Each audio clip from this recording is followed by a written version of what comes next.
इस स्ट्रेस को कैसे प्रबंधित किया जाए, इसी बात पर यह चर्चा है। तो सबसे पहले आप स्ट्रेस को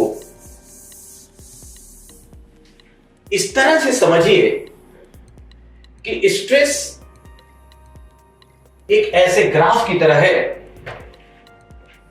जिंदगी में अगर मान लीजिए आप बहुत लेस स्ट्रेस पे हैं, ये लो है, यहां मान लीजिए मीडियम है और यहां हाई है, ये अगर ग्राफ खींचा जाए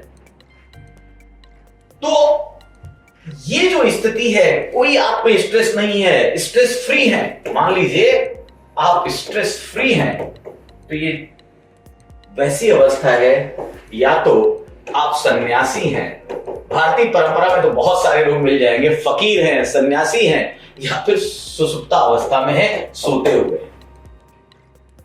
वास्तविक जीवन में पूरी तरह से स्ट्रेस फ्री नहीं हुआ जा सकता।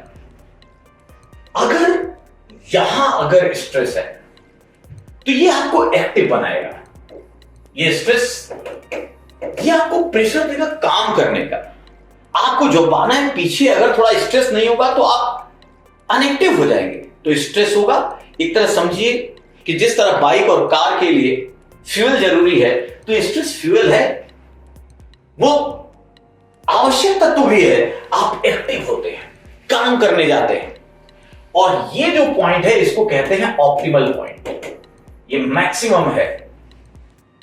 इस लेवल पर आदमी अपना 100% देता है। बहुत सारे लोगों को आपने देखा होगा बड़ा एफिशिएंसी से वर्क करते हैं, बड़ा एफिशिएंट वर्क करते हैं, वो ऑप्टिमल स्ट्रेस है। लेकिन उसके बाद जब हम नेगेटिव साइड जाते हैं, जब स्ट्रेस आपके दिमाग पे छाने लगता है, इनपुट आउटपुट में डिफरेंस आने लगता है, यहीं से एंजाइटी क्रिएट होती है। और एंजाइटी अब यहां से नेगेटिव होने लगा, और सबसे बढ़कर जब ये और बढ़ जाता है, अगर इधर देखें स्ट्रेस फ्री है, तो यहां आते आते एक तरह से आप कहिए डिसऑर्डर या डिसअरेंजमेंट होने लगता है।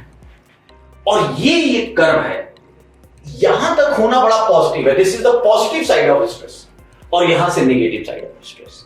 और आपने देखा होगा ये स्ट्रेस ही वो अवस्था है जहां पर लोग इस डिसऑर्डर यहां आते आते डिप्रेशन के लोग शिकार हो जाते हैं। और डिप्रेशन कभी कभी इस लेवल तक चला जाता है, आजकल आप लगातार पेपर में पढ़ रहे होंगे कि सुसाइड की अवस्था तक आदमी चला जाता है।